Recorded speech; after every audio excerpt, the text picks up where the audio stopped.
Once upon a time, in a peaceful village surrounded by green hills and flowing rivers, lived an old lady named Amina. Everyone in the village knew her, not because she was rich or powerful, but because she was always happy, no matter what happened.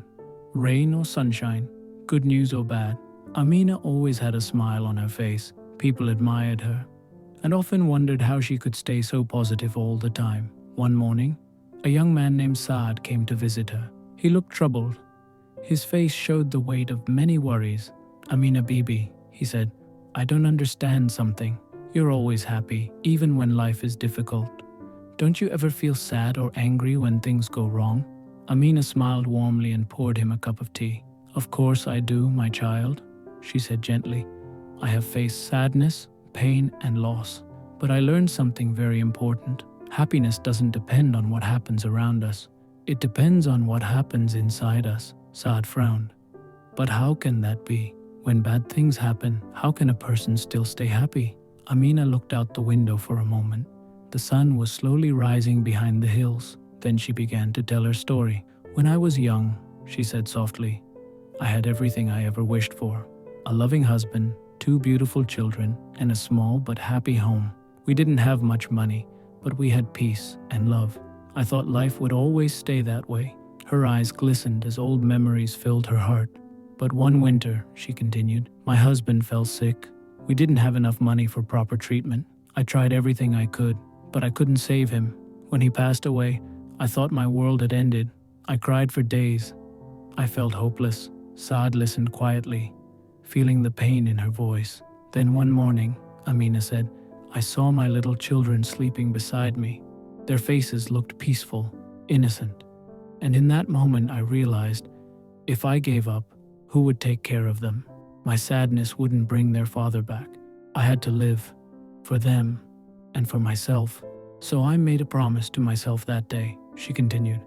"No matter what happens, I will not let sadness control my life. I will find one small reason to smile every day." Saad leaned forward. "And did it work?"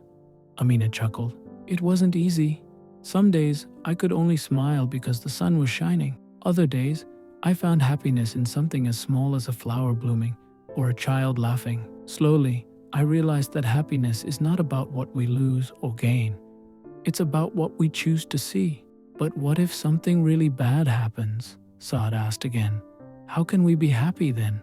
Amina looked at him kindly.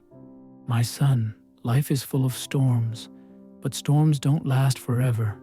When bad times come, I tell myself, this too shall pass. And it always does." She picked up her cup and smiled.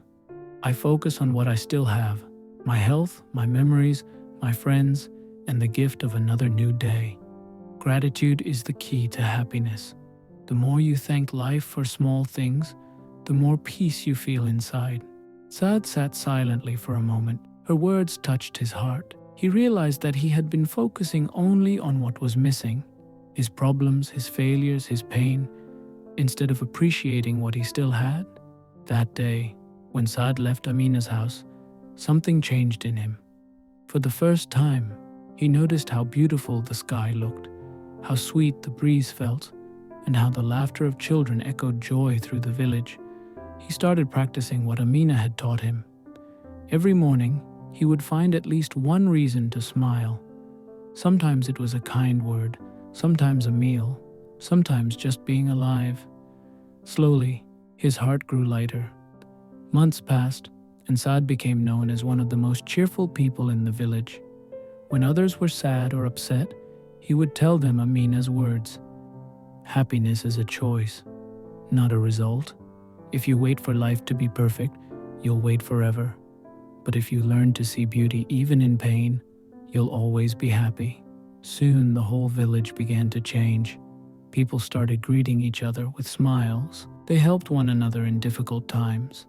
Even when problems came, they remembered Amina's wisdom. Everything passes, both the good and the bad, but what stays forever is your attitude. Amina's simple lesson became the heartbeat of the village, a reminder that true happiness doesn't come from money, comfort, or luck. It comes from gratitude, acceptance, and faith that no matter what happens, life is still beautiful. Moral of the story: happiness is not something you find. It's something you create. No matter how difficult life becomes, there is always something to be thankful for. Be grateful, stay positive, and remember, happiness lives within you, not around you.